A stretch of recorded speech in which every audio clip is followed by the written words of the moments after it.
নমস্কার, কেমন আছেন সবাই? সবাইকে জানাই মনিদিয়া ব্লগসের একটা নতুন পর্বে স্বাগত। তো আজকে দিনটা এখন থেকে শুরু হচ্ছে, কারণ আমি সকালবেলা উপরে গিয়ে গাছে জল দিয়ে ফুল টুল তুলে কাঁচা চালিয়ে দিয়ে এসেছি। বাবানো অফিস বেরিয়ে গেছে, তো আজকে আমার কর্তা টিফিন কিনেই নিয়ে এসছে। এই যে পরোটা, আলুর তরকারি আর এই যে ডিম সেদ্ধ করেছি, দিয়াকে দিয়ে দেবো, দিয়েই খাবে, আমি নয়। তো এরপরে গিয়ে আবার ছাদে জামা কাপড়গুলো মেলে দিয়ে আসবো। তো সারাদিন সাথে থাকুন, যদি ভালো লাগে একটা লাইক করবেন, শেয়ার করে দিয়ে পাশে থাকবেন। সাবস্ক্রাইব করেননি যারা এখনও, তারা প্লিজ চ্যানেলটাকে সাবস্ক্রাইব করে দেবেন, তাহলে কাজের অনেক উদ্যোগ বাড়বে। আর যখনই দেখবেন একটা লাইক দিয়ে তারপরেই দেখবেন। তো যাই হোক, দিয়ে আবার দিয়াকে খেতে, তারপরে আমিও খেয়ে নেবো। তারপরে কি করব কি না করব, সারাদিনে কি রান্নাবান্না করব, তো সবই শেয়ার করব। তো যাই, আগে টিফিনটা আমিও খেয়ে নিই, ওকেও দিয়ে দিই। আর আমার কর্তা খেয়ে নিয়েছে দই চিড়ে, তো যাই দিয়ে দিই। দেখুন বন্ধুরা, হয়তো বুঝতে পারছেন কি না আমি জানি না, বিশাল বড় সাইজের আম। দেখুন আমার এই যে এক বিদ্যা আম। এই আমটা আমার এক কাকি শাশুড়ি পাশের বাড়ি থাকে দিয়ে গেছে, মানে ঝড়ে পড়েছে। তো স্কুলে আমার ননদ আর কি ইয়েতে কাজ করে স্কুলের, তো ও স্কুল থেকে নিয়ে এসছে। ঝড়ে নাকি প্রচুর আম পড়েছে, এক একটা আম নাকি এত বড় বড়, মানে এখান থেকে এর দুটোর সমান তিনটের সমান এত বড় বড় আম তো দিয়েছে। তাই আপনাদের সঙ্গে দেখালাম। দেখুন এবছর আম হয়নি, কিন্তু ওই গাছটাতে নাকি প্রচুর আম হয়েছে, মানে গাছের পাতার চেয়ে বেশি আম হয়েছে। তো দিয়ে গেছে, ওই জন্য আপনাদের সঙ্গে শেয়ার করলাম। দেখুন কত বড় আম, অনেক বড়, আর মনে হচ্ছে খুব ভালো জাতেরও আমটা হবে। তো দেখুন কাছ থেকে দেখাই, বোঝা যাচ্ছে না এমনিতে। এই যে আমার হাতের যে এক বিদ্যা পুরো আমটা। তো বন্ধুরা চলে যাবো এবার ছাদে। টিফিন খাওয়া হয়ে গেছে, গিয়ে জামা কাপড়গুলো মেলে এসে তারপরে রান্নাবান্নার কাজ করব। দেখুন এটা একটা মেঝে ঘষার, মানে মেঝে বলতে ঘরের মেঝে না, এই যে বাথরুমের। আর এদিক দিয়ে কি রে, জল শোক করা যাবে, এদিক দিয়ে জলও টেনে পরিষ্কার করা যাবে ঘষে, মানে কোমর নোয়াতে হবে না, না মানে ওপর থেকেই দাঁড়িয়ে দাঁড়িয়ে এটা পরিষ্কার করা যাবে। এক্ষুনি দেখুন পার্সেলটা এক্ষুনি এসছে, তো হালাম দেখাই। এটা খুব কাজের জিনিস, কাজের বলতে বেশ ভালোই হয়েছে। দেখুন কাছ থেকে দেখাই, এটা এই যে ব্রাশ আছে এইদিকে, আর এই যে এই রাবারটা আছে, এটা দিয়ে জলটা টেনে শোক করে যাবে। বাথরুমের কাজের জন্য খুবই ভালো হবে।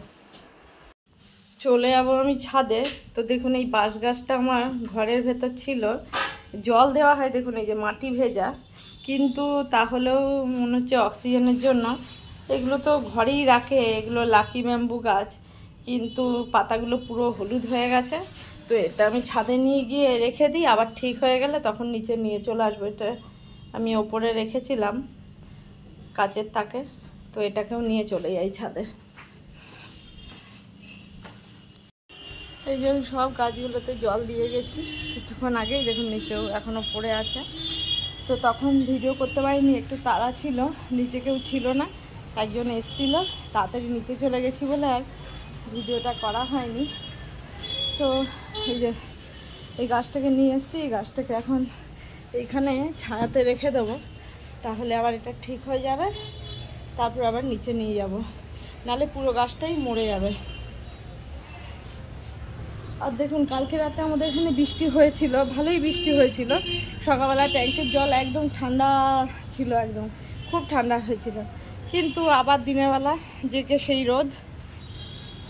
একদিকে দিনের বেলা রোদ হওয়ার তো দরকার, নাহলে সবাই জামা কাপড় শুকো দেবে, কাচবে, ধোবে, বাইরে বেরোবে, বৃষ্টি লেগে থাকলে তো সেটাও অসুবিধা। তো হোক, বিকেলে বিকেলে যদি ঝড় বৃষ্টি হয় আর দিনের বেলা রোদ থাকে সেটাও চলবে, তাহলেও ওয়েদার ঠান্ডা হয়ে যাবে।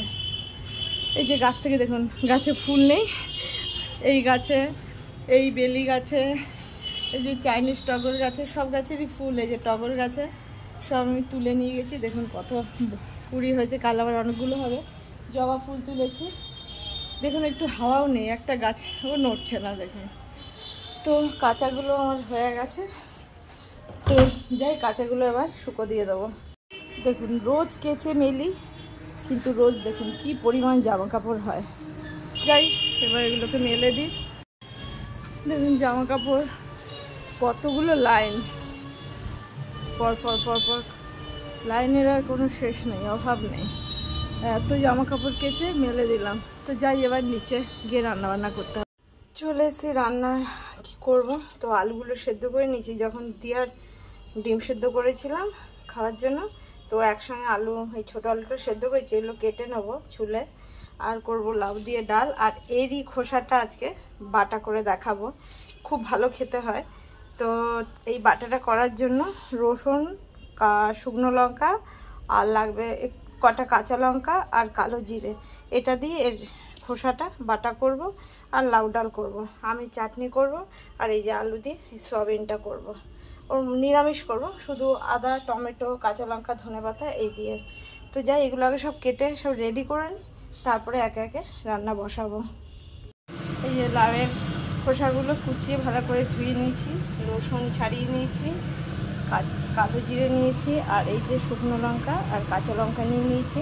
তো এই যে কড়াইতে তেল দিয়েছি, তেলটা গরম হয়ে গেছে। তো আগে দিয়ে দেবো হচ্ছে কালো জিরে, কিছুটা দিয়ে দিলাম। দিয়ে দেবো শুকনো লঙ্কা,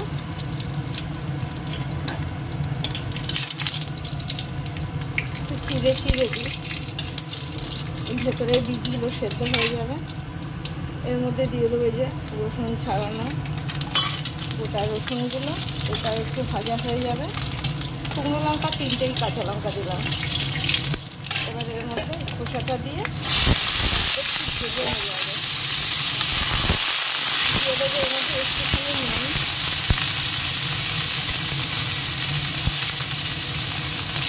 দেখুন বন্ধুরা কত রকম যে কাজ থাকে। চিনির গুঁড়োটা দেখুন পুরো শেষ হয়ে গেছে, চিনিটার গুঁড়ো করতে হবে, তো ওর জন্য নিয়ে নিয়েছি। এই পুরো প্যাকেটটাই চিনিটা গুঁড়ো করলে তবে গিয়ে এটা ভর্তি হবে। তো চিনির গুঁড়োগুলো করে দিই, মনে হয় রাধিকা চলে এসছে। এই যে পুরো 1 কৌটো চিনির গুঁড়ো হয়ে গেল। এই দই, লস্যি, লেবুর শরবত, গ্লুকন-ডি, আম পোড়া শরবত সব করতেই চিনির সঙ্গে সঙ্গে গুলে যায় না, ওই জন্য গুঁড়ো করে রাখি।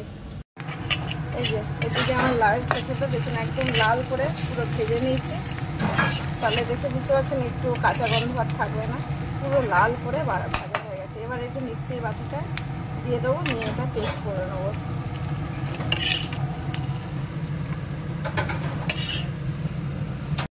এই যে লাউয়ের খোসাটা বাটা, এটা দিয়ে 1 থালা গরম ভাত উঠে যাবে। দেখুন এটা দেখেই দারুণ লোভনীয় লাগছে, কিছুই না, সিম্পল রেসিপি, কিন্তু এটা দিয়ে গরম গরম ভাত একদম জমে যাবে। তো এইভাবে একদিন করে লাউয়ের খোসা বাটা খেয়ে দেখবেন, খোসাতে তো কোনো মানে ক্ষতিকারক কিছু দিইনি, তো এইভাবে একদিন করবেন। এই যে আলুটা ছুলে পিস করে কেটে নিয়েছি, সয়াবিনটাও এই যে সেদ্ধ করে নিয়েছি, এই যে এখানে কেটে নিয়েছি, কাঁচা লঙ্কা আর টমেটো, তো আর আদা দিয়ে বসাবো। তো তেলটা গরম বসিয়েছি, আগে আলুটা একটু ভেজে নেব।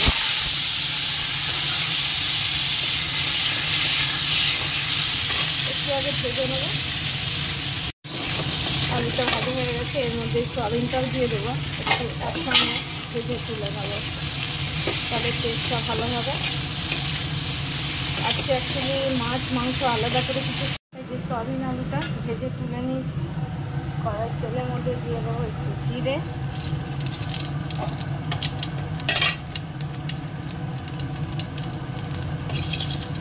আর দিয়ে দেবো শুকনো লঙ্কা, তেজপাতা,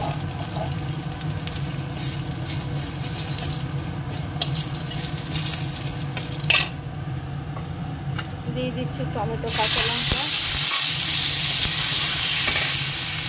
দিয়ে দেবো আদা বাটা,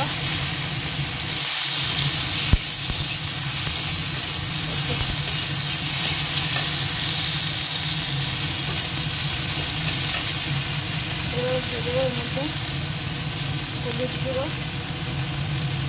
ধনের গুঁড়ো, আর এই 1 চিমটি মতনই লঙ্কার গুঁড়ো, ব্যাস। একটু দিয়ে দেবো চিনি, স্বাদ মতো নুন, তারপরে ঝোলটা ফুটে উঠেছে, এবার এটা দিয়ে দিচ্ছি। একদম সিম্পল পদ্ধতিতে করা।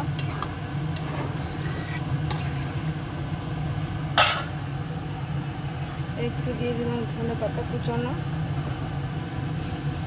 এটার মধ্যে এই ভাজা ধনে জিরের গুঁড়োটা দিয়ে দিলাম, আর এই 1 চিমটি মতো গরম মশলা, কেন পেঁয়াজ কিছু তো দেওয়া নেই। এবার নামিয়ে নেবো এটাকে। এই যে সয়াবিনের তরকারিটা নামিয়ে দিয়েছি, দেখুন নিরামিষ একদম। কড়াইতে তেল দিয়ে দিচ্ছি, এবার ডালটায় ফোড়ন দেবো। এই যে রাঁধুনি, শুকনো লঙ্কা, একটু প্রথমে দেবো জিরে, একটুখানি জিরে দিচ্ছি, আর এই রাঁধুনি আর শুকনো লঙ্কা।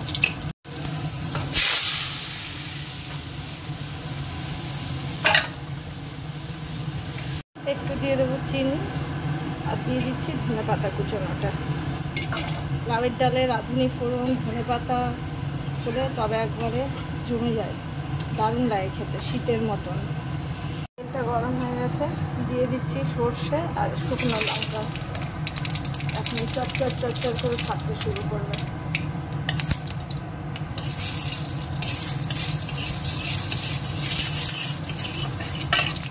আমার কাঁচা লঙ্কা কেটে রেখেছে,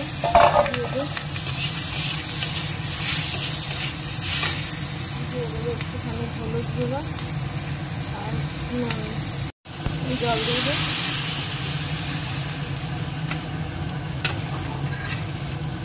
সেদ্ধ হয়ে যায়, ঢাকা দিয়ে দেবো, তারপর চিনিটা দিয়ে দেবো। এই যে আমার রান্নাবান্না আছে মতন। এই যে সয়াবিনটা, এই যে লাউয়ের খোসাটা বাটা, লাউ ডাল, আমের চাটনি, আর কালকের আছে একটু শাক ভাজা আছে, একটু মাংস আছে, এর মধ্যে চিংড়ি আছে। তো ওর জন্য আজকে আর মাছ মাংস কিছু করলাম না। তো আজকের মতন রান্নাবান্না আমার হয়ে গেল। এবার চলে যাবো অন্য সব কাজকর্ম করতে। এই যে রাধিকা এখানে কাজ করছে, ওর কাজ। অনেক দিন আমরা চা খাই না, অনেক দিন মানে মাস 2 হয়ে গেছে আমরা কেউ চা খাই না, মানে দুধ চা খাই না। লেবু চা খেলে তাও খাই। আর এই যে আমার কর্তার জন্য এই যে গ্রিন টি ভিজিয়ে রেখেছে, জল আর মিছরি ফুটিয়ে। আর এই যে দিয়া বললো অনেকদিন পরে চা খাবো মা, তাই জন্য চা করলাম। আর এই যে সিঙ্গারা, অনেক দিন বাদে আজকে সিঙ্গারা চা দুটোই খাওয়া হবে। তো এটা খেয়ে নিই, গরমে ভাল লাগছে না, মেঘ করে এসে। রাতে কালকেরও বৃষ্টি হয়েছে, মনে হয় আজকেরও হতে পারে, এত গরম লাগছে যতক্ষণে না হচ্ছে। তো যাই হোক, আজকের মতন পর্বটা এখানেই শেষ করব। সবাই ভালো থাকবেন, সুস্থ থাকবেন, সাবধানে থাকবেন। দেখা হবে একটা নতুন পর্বে। সবাইকে শুভ সন্ধ্যা।